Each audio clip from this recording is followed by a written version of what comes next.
Welcome to Hub History, where we go far beyond the Freedom Trail to share our favorite stories from the history of Boston, the hub of the universe. This is episode 221. Boy Wonder arrested as ringleader as Reds Riot in Roxbury. Hi, I'm Jake. This week I'm talking about a protest march by Roxbury socialists supporting a textile workers' strike in Lawrence. The afternoon of May 1st, 1919 turned violent, with police firing shots to disperse the crowd. In the aftermath, 2 officers were killed and a mob formed that hunted down and viciously beat many of the marchers. As the smoke cleared, it became clear that one of the leaders of the march was a celebrity, James Sidis, the Boy Wonder. But before we talk about the Boy Wonder and the Roxbury Riot, I just want to pause and thank the sponsors who helped me make Hub History.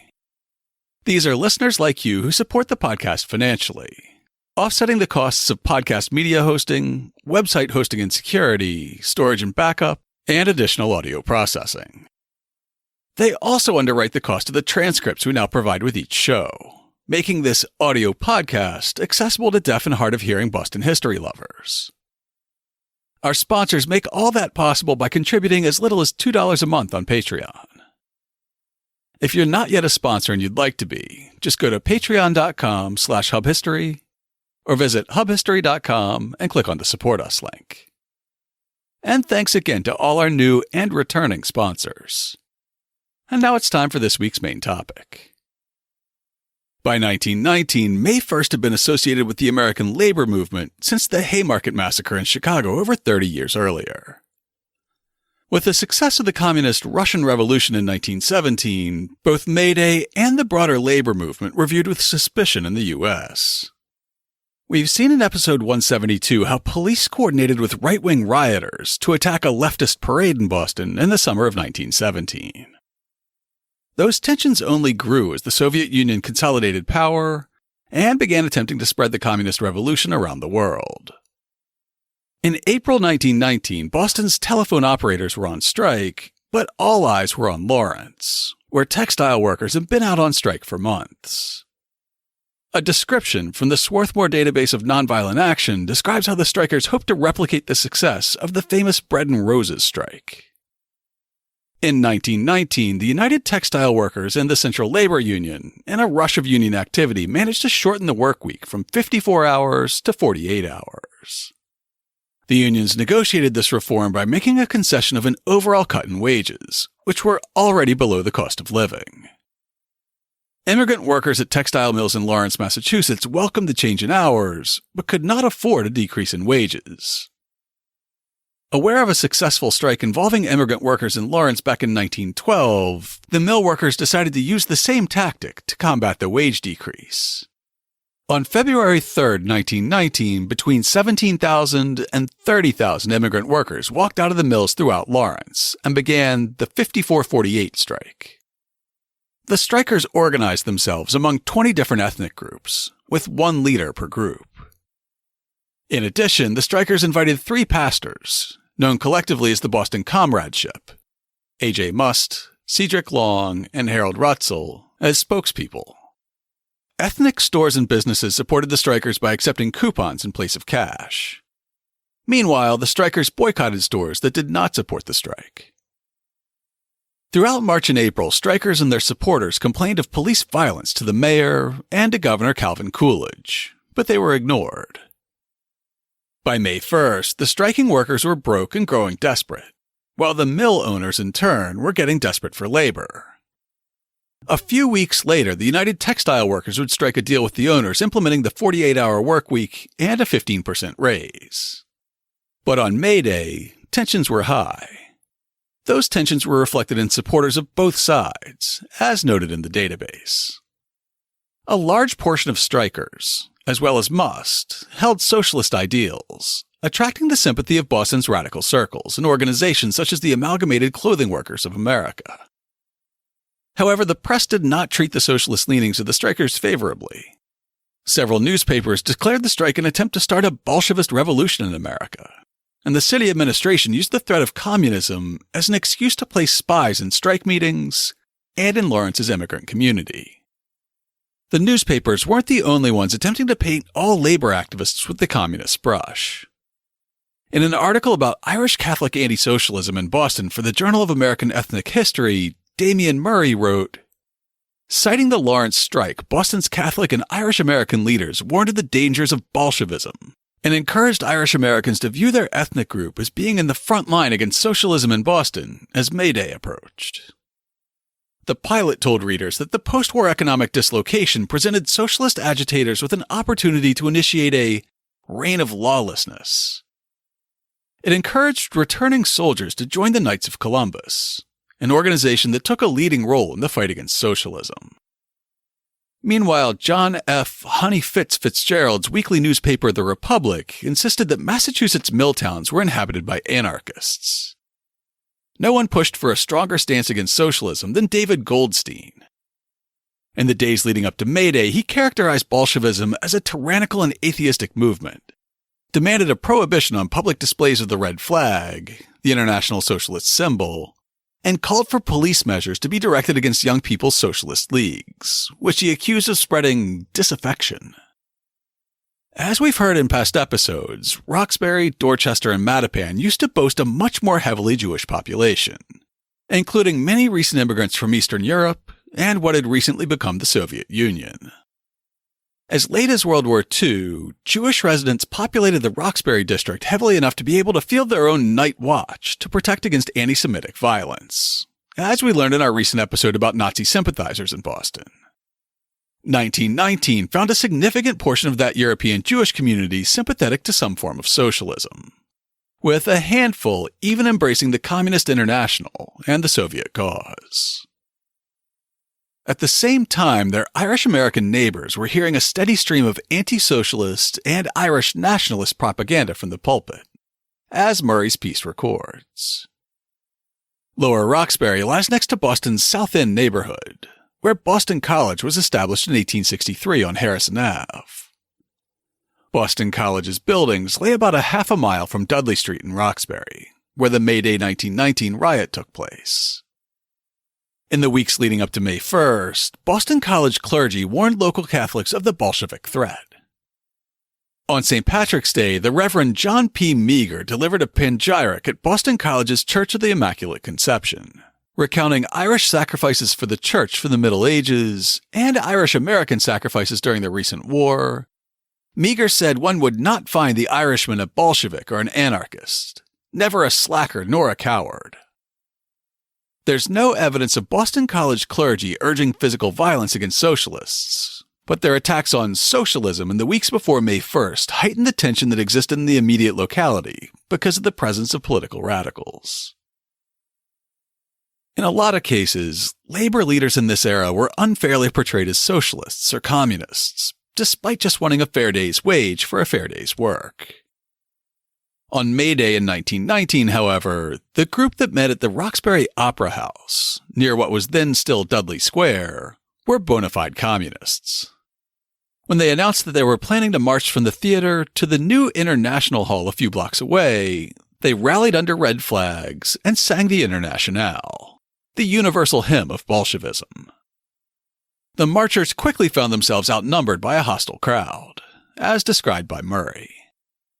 On May 1st, 1919, socialists in Roxbury celebrated May Day with a mass meeting at the Dudley Street Opera House.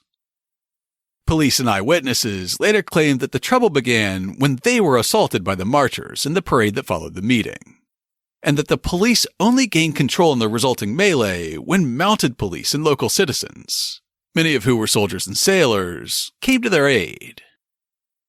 By contrast, socialists alleged in court that they had walked individually or in small groups along Dudley Street, where they were taunted by crowds shouting, "Down with the Bolsheviki! Damn the Bolsheviki!" In the case of the 1917 riot in Park Square, where the local Socialist Party headquarters was sacked, it was very clear that the leftist marchers had been attacked. At first by a few street thugs, and later in an effort coordinated between street toughs, police officers, sailors, armed soldiers, and Justice Department agents.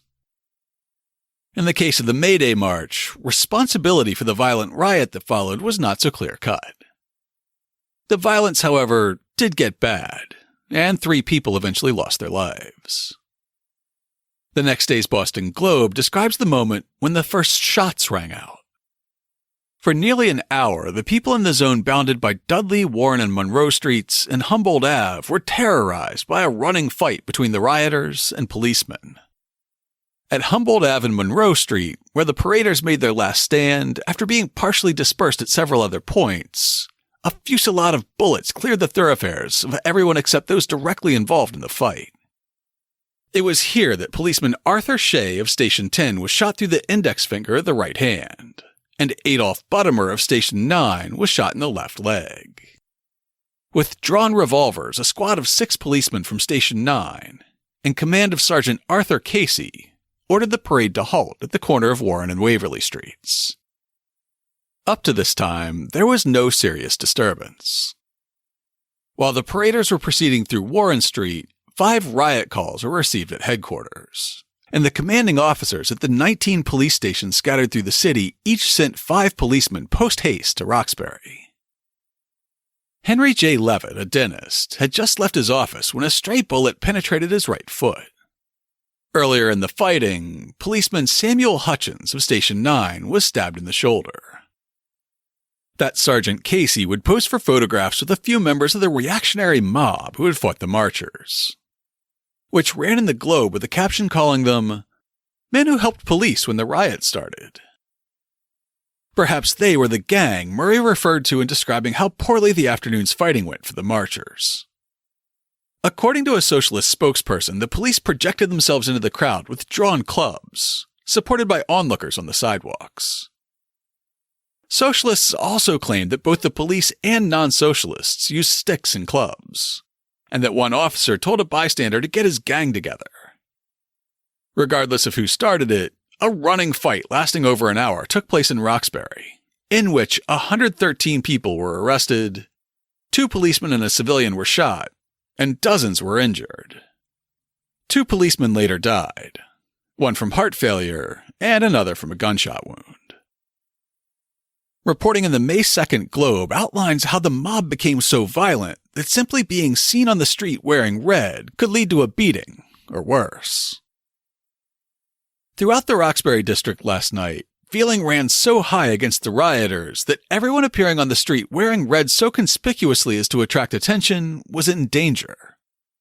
People of foreign birth who apparently had nothing to do with the day's disturbance were pursued by crowds, and the extra police detailed to riot duty had their hands full preserving order until nearly midnight.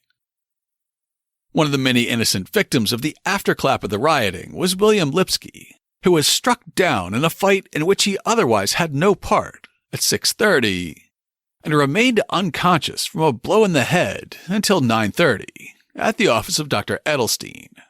He was then removed to the city hospital. Murray's article corroborates and draws from the Globe's reporting. For several hours after the street battle, gangs of soldiers and sailors roamed the streets of Roxbury seeking out socialists. One unfortunate victim, Hyman Stern, was chased into a local store by a crowd of soldiers and sailors. Later, in court, witnesses testified that he was dragged outside by the crowd and beaten with clubs and sticks. According to Stern, he was arrested and then beaten in the truck by police while the crowd chanted, "Bolshevik! Bolshevik!" That evening at Station 9, where the walls and booking desk were splashed with the prisoners' blood, a Globe reporter witnessed police officers trying to bring a group of prisoners into the station. They had to make their way through soldiers and sailors shouting, "Kill them! Kill them!" The Globe reporter wrote that one thin little emaciated prisoner, his shirt front saturated with blood, was nearly felled by a club in the hands of a sailor, as the victim was being half carried up the steps into Station 9 by his captors. With the benefit of hindsight, it's a little bit funny to read how enthusiastically the police participated in violence against a march that was supposed to be in support of the Lawrence strike. After all, just a few months later, in September, the Boston police would also walk off the job in an unprecedented police strike. The May 2nd Globe shed some light on who was arrested during the parade and in the fighting that followed it, including a woman who we've featured before on the show for her role in a different radical protest. Nearly half the paraders were women, and during the clash with the police, which first occurred at the corner of Warren and Waverly Streets, they fought with such hysterical abandon that when they were bundled into patrol wagons, most of them were on the point of complete collapse. One woman was reported to be in such condition that she will shortly need the attention of a physician. Martha H. Foley of West Park Street, Dorchester, who was booked at Station 9 on the charge of inciting a riot, is one of the 22 militant suffragists arrested in front of the State House on February 24th, during President Wilson's visit to Boston. See episode 173 for more on that incident. Huddled together in quarters where there are only 3 cells, the 18 women in custody at Station 9 presented a sorry spectacle last night. But they were in high spirits and responded as well as they could, most of them in broken English, to militant suffragist songs led by Miss Foley. On the first day of her trial, on May 7th, suffragist Foley poked holes in some of the prosecution's allegations.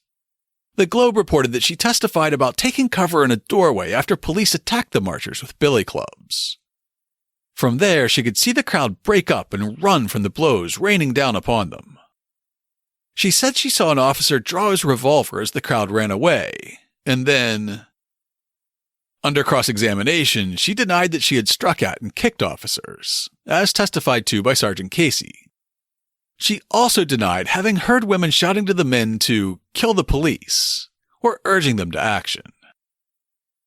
Miss Foley stated that the police failed to warn the crowd of soldiers, sailors, and civilians that they should not harm the paraders. And she testified that she saw a sailor strike a parader on the head with a large piece of wood. 2 days after the parade, District Attorney Joseph Pelletier warned about the Red Menace that he believed was lurking among the immigrant population in Boston. The Bolsheviks are right here in our midst, in very large numbers. It's no longer a Russian word that means something horrible in faraway Russia. It is an actual present condition right here in Boston. At about that same time, the DA was also asking for increased powers for Boston's police captains, enabling them to disperse gatherings of this kind and command assistance of all persons present to suppress riot or unlawful assembly, or suppress persons engaged therein. The law authorizes the mayor, selectman, sheriff, or deputy sheriff to act in the name of the state to suppress a riot.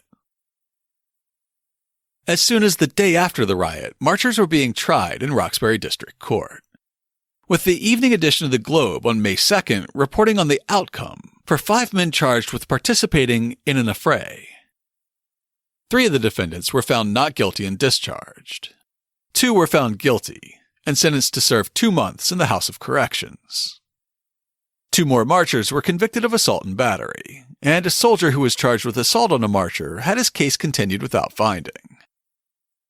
After lunch, court adjourned, and much of the rest of the day was spent trying to process and arraign upwards of 100 prisoners who've been in lockup at police stations 9, 10, and 16 since the night before. Below the fold on page 7, there's a brief mention of one specific protester who was arrested during the parade. Among the prisoners is William Sidis, son of the Professor Boris Sidis, formerly of Harvard College. Young Sidis, who appeared to be little worried by the developments of yesterday, gave his address as Portsmouth, New Hampshire. He had been professor of mathematics in a Texas college, but came to Boston a short time ago to study law. By the next morning, that mention had moved from page 7 to the headlines on the front page. Sidis, Harvard boy wonder in dock, said to have borne red flag. And on the inside pages, that headline's explained. The outstanding feature of the court proceedings came in the middle of the afternoon, when William Sidis, age 21, the boy phenomenon who was graduated from Harvard while in his teens, was charged with rioting. Justice Hayden called Sergeant Dennis Casey of the Dudley Street Station to the bench and inquired of him if he could identify Sidis as one of the marchers. Sergeant Casey stated he could, recognizing him, he said, as one of those who held a red flag aloft in the vanguard of the parade. On May 5th, a bystander tied Sidis' role as the standard-bearer to shocking behavior. The Boston Globe described his testimony. He said he saw a great commotion and one man who'd been passed a small American flag by somebody flung it on the ground, trampled on it, and said, "To hell with the American flag." Though no name was attached to this outburst in testimony, the press would pin these comments on Sidis in the next few days. In the days that followed, the total number of arrests at the May Day parade was tallied at 113. A police captain named Lee would die of sudden cardiac arrest the morning after the parade. Another officer who was shot succumbed a few days later. And a patrolman who was stabbed during the parade remained in serious condition. The arraignments and trials dragged on for weeks, and then for months. District Attorney Joseph C. Pelletier pushed for the harshest possible sentences. The men who were found guilty need expect no mercy or leniency from the district attorney. "I will do all in my power to persuade the court to impose the maximum sentence on everyone convicted." Meanwhile, one of the defense attorneys publicly questioned Judge Albert Hayden's objectivity. On May 9th, the Globe reported, Attorney Edward F. Shanley, appearing for many of the defendants, made a motion that the case be tried before another judge. Mr. Shanley told the court that during the past few days, he'd been of the opinion that the court had prejudged the cases against the alleged rioters, and that in view of this, he believed it would be a good idea to have another justice hear the case. Judge Albert F. Hayden, who's been on the bench since the trials began a week ago, informed the attorney Shanley that he was able to provide over these cases as well as any other justice. A few days later, Judge Hayden appeared to retaliate by removing Shanley's ability to examine witnesses during the trial, instead only hearing questioning from his co-counsel, Thomas Connolly. Yet a few more days later, the Commonwealth's Supreme Judicial Court dismissed the first petitions for appeal that resulted from the Roxbury riot. Finally, on May 14th, William James Sidis took the stand, with the Globe reporting that he testified. Asked by Judge Hayden if he advocated the control of the industries of the country by force, Sidis replied he countenanced force only when necessary. Judge Hayden next asked if he believed in what the American flag stands for, and Sidis replied that he did, to a certain degree, in the sense of the Declaration of Independence. "Why did you not carry the American flag?" asked the judge. And to this Sidis replied, "I had one in my pocket." Sidis said he believed there would have been no trouble if the marchers had not been interfered with by the police and the hoodlums. He declared the red flag could not be insulted. Attorney Connolly held up the red banner and asked Sidis if he cared if the flag was trampled on or spat on. To this Sidis answered, "It's only a piece of red silk." On the same day, the Boston Herald carried a more detailed transcript of the DA's questioning and Sidis's testimony. What did the chairman at the Opera House say to those assembled? He said that there was going to be a meeting at New International Hall and that we should all go. So I went with the crowd to the new hall. Where were you when the paraders left the hall? At the beginning, I was in the rear of the line, and at different parts of the line at different times. When we reached Walnut Ave and Warren Street, I was in the rear. Were you carrying a red flag? I was carrying a red flag, 3 feet by 3 feet. It was a piece of red silk tacked to a piece of stick. Do you remember Witness Sullivan? He yelled to me to take down the flag. I made no reply. Are you a socialist? Yes. Do you believe in the Soviet form of government? I do. Will you state briefly what the Soviet form of government is? That will be a rather difficult thing to do. Could you give His Honor a description in 100 words? The Soviet form of government is the present revolutionary form in Russia. The word Soviet is the Russian word for council. The general principle is that those who do socially useful work are to control the government and industries of the country, as officials in government do in general. The fundamental principle is that everybody is supposed to work. Do you understand that they intend to get control through industries in which they work? So I understand. By force if necessary.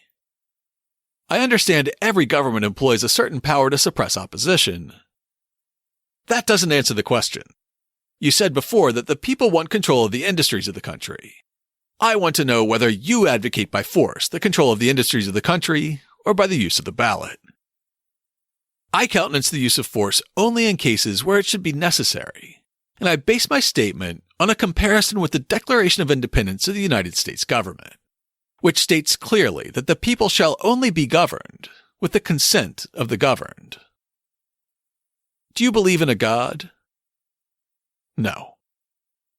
Here Sidis said that the kind of a God that he did not believe in was the big boss of the Christians, adding that he believed in something that was way apart from a human being.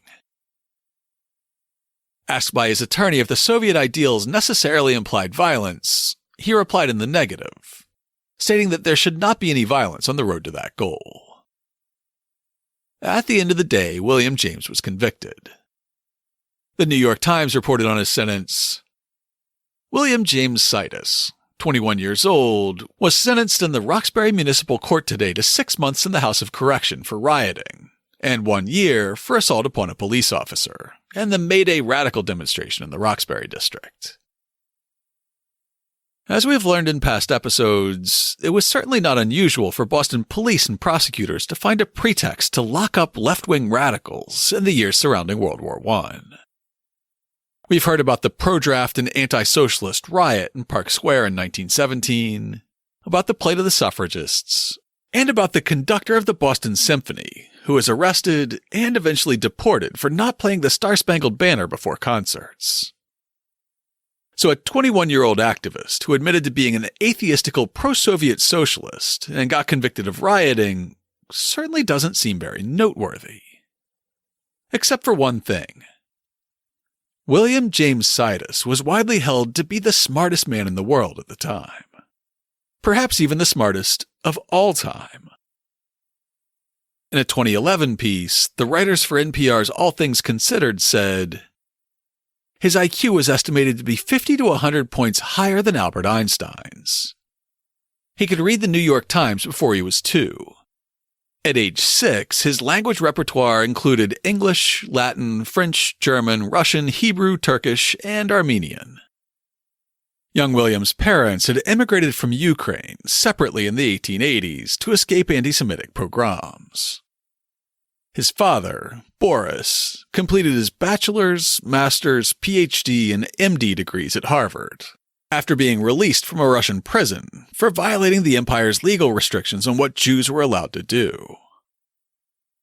William's mother, Sarah, received her MD at the BU School of Medicine after studying for the entrance exams at night while working as a seamstress in a sweatshop during the day. Boris Sidis was a friend and follower of the philosopher William James, and he named his son William James Sidis in his honor. Boris also had a strong belief in the power of suggestion, writing an academic treatise on its utility in the field of psychology. Now these two doctors had an infant human of their own to test out their theories on. Though there would later be rumors of extreme, even psychologically abusive methods, Sarah Sidis would always claim that she started out by buying a set of alphabet blocks and simply spending time rolling around on the floor with her infant son spelling out words until he could do it himself. She later wrote, before he was 2, he would go gravely to the bookcase and pick out any book that a visitor asked for. This so amused and pleased them that he soon took pleasure in opening the books and reading from them to his father and guests, and by the time he was 3, he read well. When he asked me something that I didn't know, I would stop anything I was doing and say, let's look it up. He would take down the child's encyclopedia I had bought him, and we'd look it up together. After we had done this a few times, he asked me a question one day, then triumphantly said, but you will say, let's look it up, and I can look it up myself. That's the last lesson I gave Billy. During the day, he would go occasionally to his room and close the door and read. He never studied. What teaching he had during those first 4 years, I gave him. The methods I used were Boris's methods. The methods Boris used were nothing more or less than those of Socrates. The whole secret of Billy's education was that we planted in him early a love of learning. Boris said and wrote flatly, time after time, this boy's progress in education was made because of the environment in which he has been reared, not because he is a, quote, genius.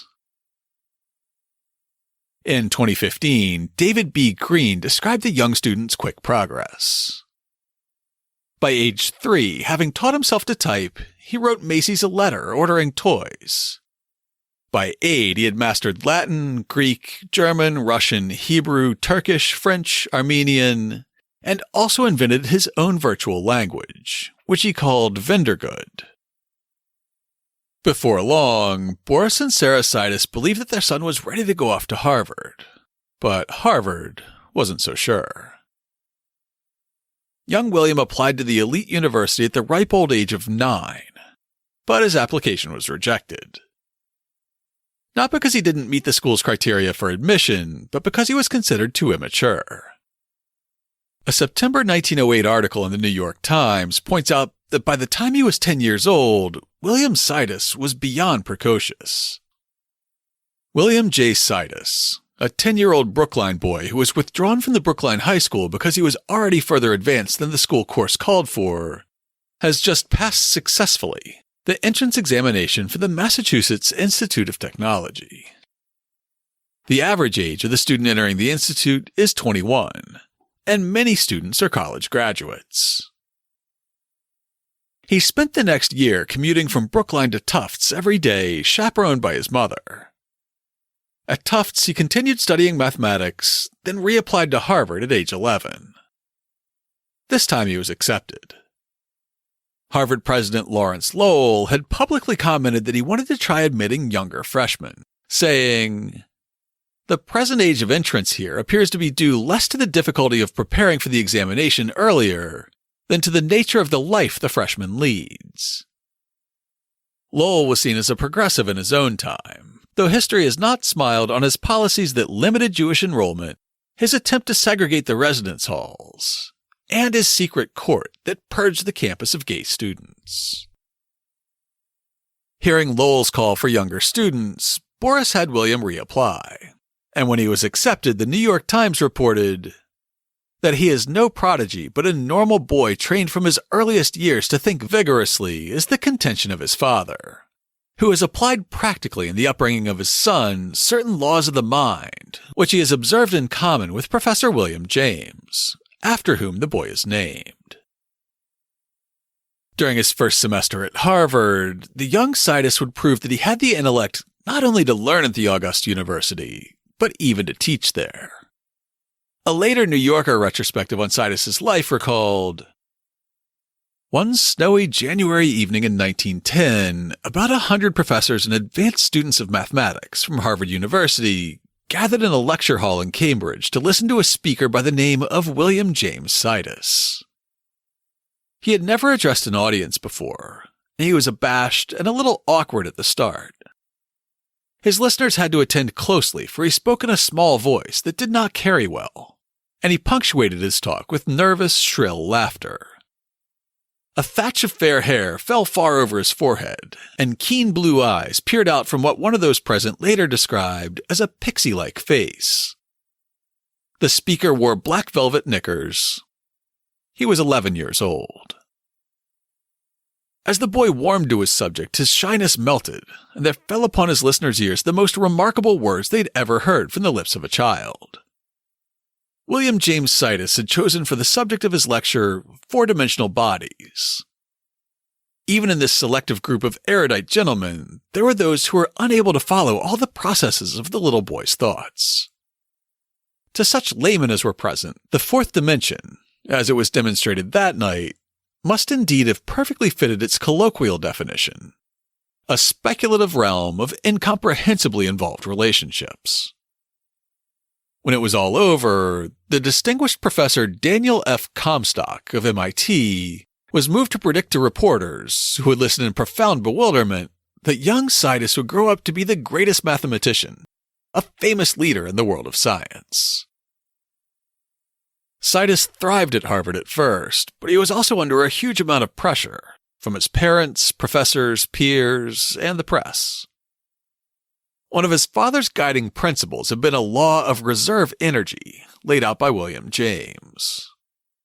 It speculated that much as a sufficiently trained athlete can push through fatigue and find a second wind, a trained and motivated academic can push through distress and find nearly limitless reserves of mental energy. For much of his short life, William Sidis had seemed to be the living proof of his namesake's theory. But just days after his lecture on four-dimensional math, the New York Times reported, "From Boston comes the news, sure to excite a loud chorus of 'I told you so,' that young Sidis, the marvelous boy of Harvard, the astonishing product of a new and better system of education, has broken down from the overwork and is now in a state of nervous prostration, seriously alarming to his family and friends. It is not yet time to reach a conclusion. Young Sidis's breakdown may be due less to the ardor of his studying or the extent of his precocious attainments than to the morbid excitements and excessive attention to which he probably has been subjected ever since he leaped into fame as a result of his lecture on fourth-dimensional geometry. It is not improbable that these people have pestered the child into a condition of psychasthenia that had nothing at all to do with his work, and that the mistake was not in teaching or letting him learn too much, but in not protecting him from the wearisome exclamations and admirations of injudicious observers." Young William left Harvard for a time and received treatment at his father's sanatorium in Portsmouth, New Hampshire. When he returned to the university, the 1937 New Yorker profile reports, Sidis was a changed man. When finally he came back to Harvard, he was retiring and shy. He could not be persuaded to lecture again. He began to show a marked distrust of people, a fear of responsibility, and a general maladjustment to his abnormal life. He did not mingle much with students, and he ran from newspapermen, but they cornered him, of course, on the day of his graduation as a Bachelor of Arts in 1914. He was 16 years old. He wore long trousers then, and he faced the reporters who descended on the yard with less of a feeling of embarrassment than he had as a knickered child. But definite phobias had developed in him. "I want to live the perfect life," William told the newspaperman. "The only way to live the perfect life is to live it in seclusion. I've always hated crowds." For crowds, it was not hard to read people. The press attention continued after graduation. In 1953, one of his schoolmates remembered how the papers covered William Sidis and his career to the Boston Globe, saying, "In his childhood, Sidis received more than his share of publicity.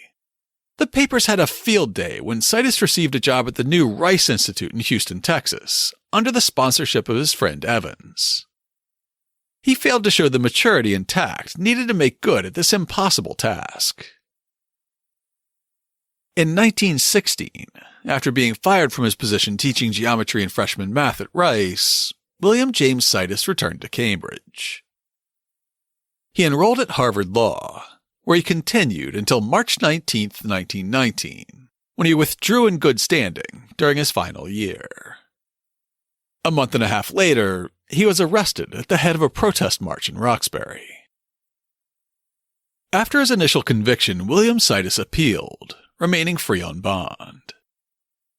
While awaiting his second trial, he worked as a private tutor, placing an ad in each week's Boston Globe that said, "Former college teacher desires to give private lessons in mathematics, logic, or French. Rates reasonable. For further information, write to W.J. Sidis, Harvard's boy prodigy, son of Dr. Boris Sidis, 885 Washington Street, Boston." Meanwhile, his father Boris was working hard to make sure that the second trial never happened. He came to an understanding with the district attorney. The DA would null pros the charges against William, as long as he was committed to Boris's sanatorium in New Hampshire, and as long as William didn't come back to Massachusetts. He finally wrote a memorandum stating, "Defendant was infant prodigy at Harvard, is mentally abnormal and has been confined in a sanatorium for some months, is in no condition to stand trial, and his condition mentally is disturbed because of fear of arrest in this case. I shall no further prosecute. There followed a dark period in William James Sidis' life. Writing about himself in the third person, Sidis recalled what his treatment was like at the Portsmouth Sanatorium. The sentence was appealed. Such procedure is normal in Massachusetts District Court. But before the appeal could come to trial, he was kidnapped by his parents by arrangement with the district attorney and was taken to a sanatorium operated by them.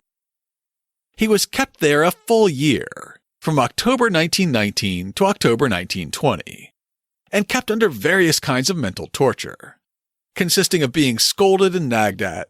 Everything that did or did not happen was grounds for a tongue lashing protracted over many hours, for an average of 6 to 8 hours a day. Sometimes this scolding was administered while he was loaded with sleeping medicine, or after being waked up out of a sound sleep. And the threat of being transferred to a regular insane asylum was held up in front of him constantly, with detailed descriptions of the tortures practiced there, as well as of the simple legal process by which he could be committed to such a place. He was unlawfully in this sanatorium, but could not escape while the watch was being kept, for the criminal case was kept pending against him, and it was on the court records that he had jumped bail. Being kidnapped, he could not appear for trial, or even know that trial had been called. Many years later, one of his Harvard classmates recalled in 1953, Sidis broke down after this episode.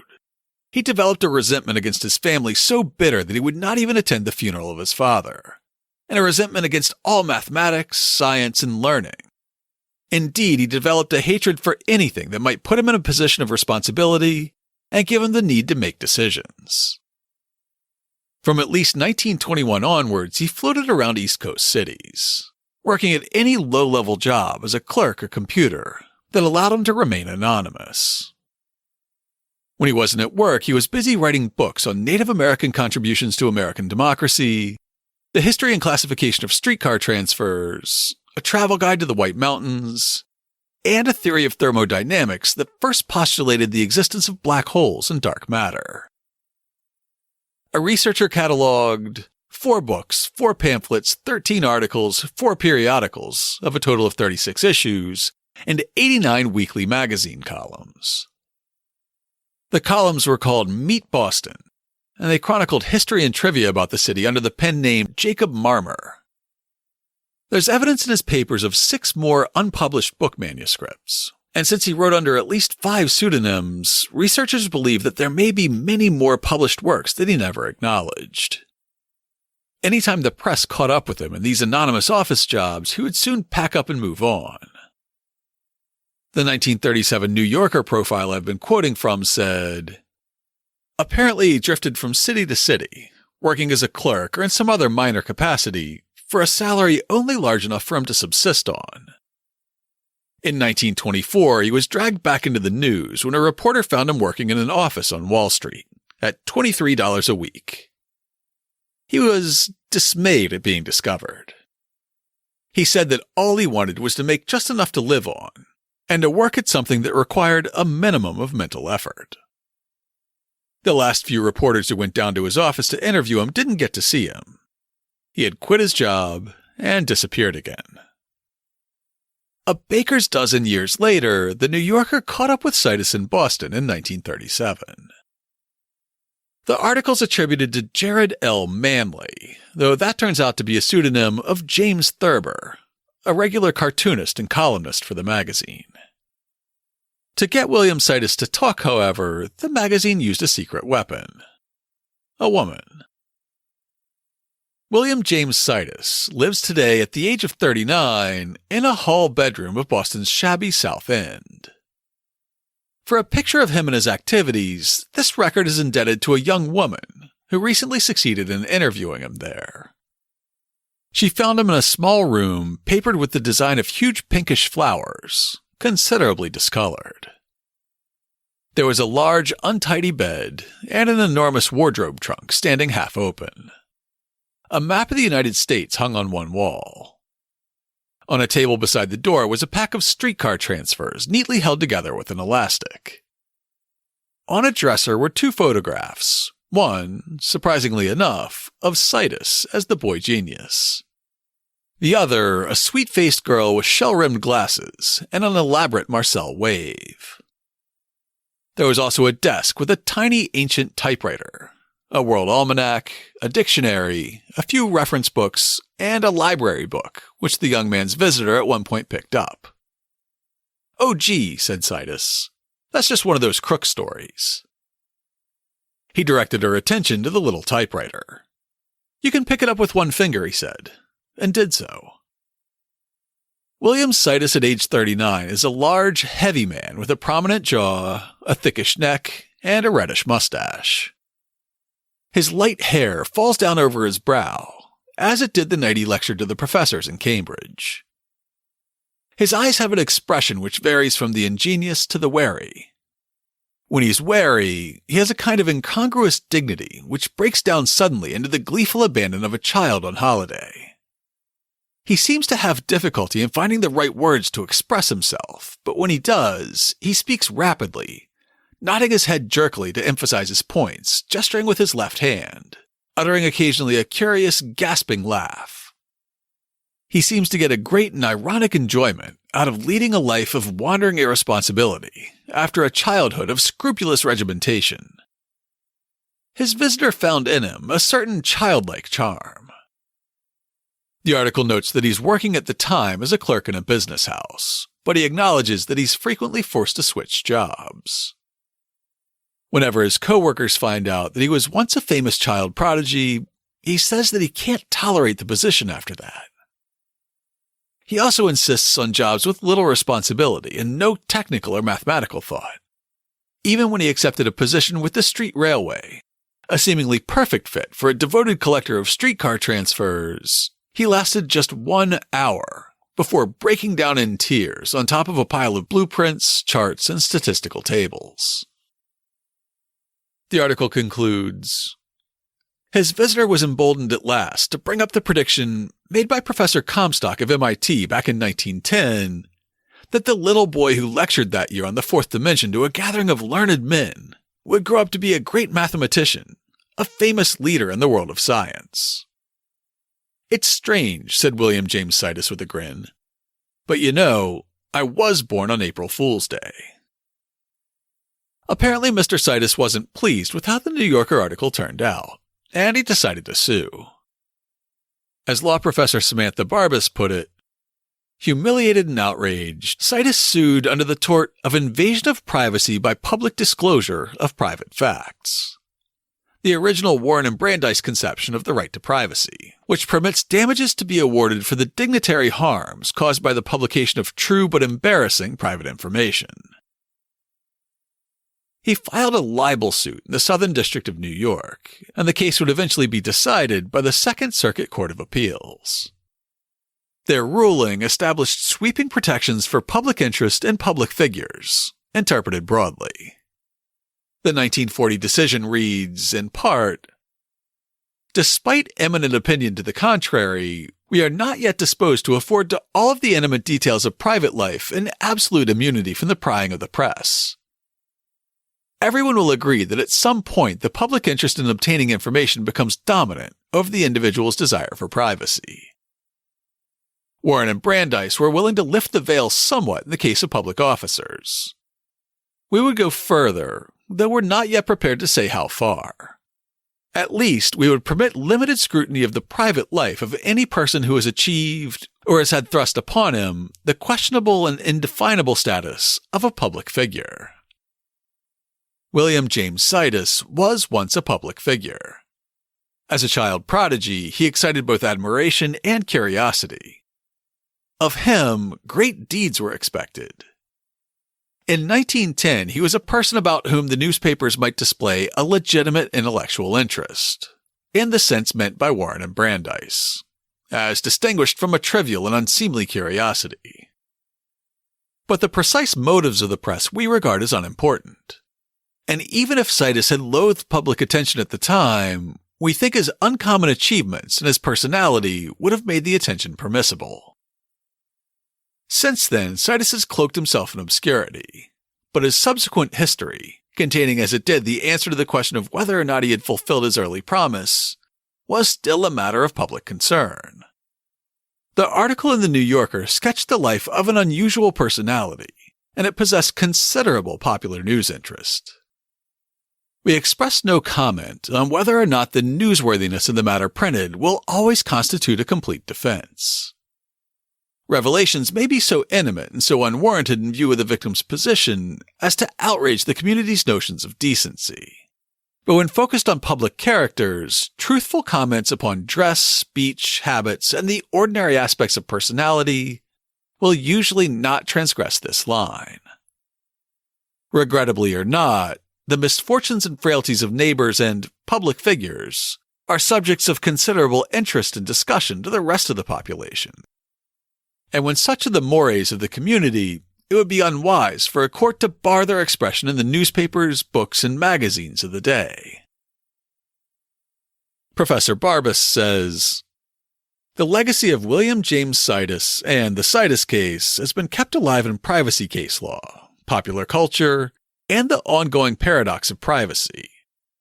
The public's penchant for protesting the media's invasions of privacy, while at the same time enjoying peering into other people's private lives. While the public can be callous when it comes to invading the privacy of public figures, especially entertainment stars, it continues to demonstrate a genuine sympathy for Sidis-like figures. Tragic, vulnerable individuals exploited by the media's hunger for the intimate details of personal life, and to protest when it thinks the media have gone too far." The article that Sidis believed went too far came out almost 20 years after his brush with Boston's legal system after the Roxbury March. When asked, he seemed almost bemused about the fuss.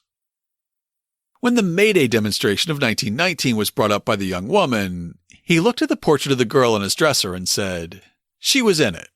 She was one of the rebel forces." He nodded his head vigorously as if pleased with that phrase. "I was the flag bearer," he went on. "And do you know what the flag was? Just a piece of red silk." He gave his curious laugh. "Red silk," he repeated. On July 14, 1944, Sidis's rooming house landlord called the Brookline police after finding the unemployed clerk in a coma in his room. She told the press that he had been ill for 4 days. He was admitted to the Brigham, and he died of a cerebral hemorrhage 3 days later, with his Globe obituary reading, "Seeking refuge from endless columns of newspaper feature stories in the obscurity of $15 a week clerkships, William James Sidis yesterday produced headlines once again and for the last time, when he died at the age of 46, a destitute patient in the Peter Bent Brigham Hospital." In a small act of vindication for a man who had spent his entire adult life closely guarding his privacy and managing his public persona, a friend wrote to the Globe a few days later to say, "This is about Bill Sidis, who died July 17th. His numerous friends do not like the false newspaper picture of him as a pauper and antisocial recluse. Bill Sidis held a clerical position until 2 weeks ago. For 2 weeks, he had received unemployment compensation for the first time in his life. On the day of his death, he was to start on a new job for which he had already been hired. Bill Sidis paid his way. He was no burden on society. He knew dozens of stories from Boston's history and told them with relish. Sidis had plenty of loyal friends. All of them found his ideas stimulating and his personality likable. Bill Sidis was a quiet man who enjoyed the normal things of life. His friends respected him and enjoyed his company. I'm glad to have been one of his friends." Shirley S. Smith. To learn more about the Roxbury Riot and the Boy Wonder, check out this week's show notes at hubhistory.com/221. I'll have links to Damian Murray's article about Irish Catholic anti-socialism in Boston in the Journal of American Ethnic History, coverage of the May Day March and Riot from the Boston Globe, and a treasure trove of sources about William James Sidis, including the 1937 New Yorker profile that helped redefine privacy rights in America. If you're feeling ambitious, I'll also link to online editions of William James Sidis's book that inferred the existence of black holes and dark matter, as well as to his father Boris's book on the psychological principle of suggestion. If you'd like to get in touch with us, you can email us at podcast@hubhistory.com. We're Hub History on Twitter, Facebook, and Instagram. Or you can go to hubhistory.com and click on the Contact Us link. While you're on the site, hit the subscribe link and be sure that you never miss an episode. If you subscribe on Apple Podcasts, please consider writing us a brief review. If you do, drop us a line, and I'll send you a Hub History sticker as a token of appreciation. That's all for now. Stay safe out there, listeners.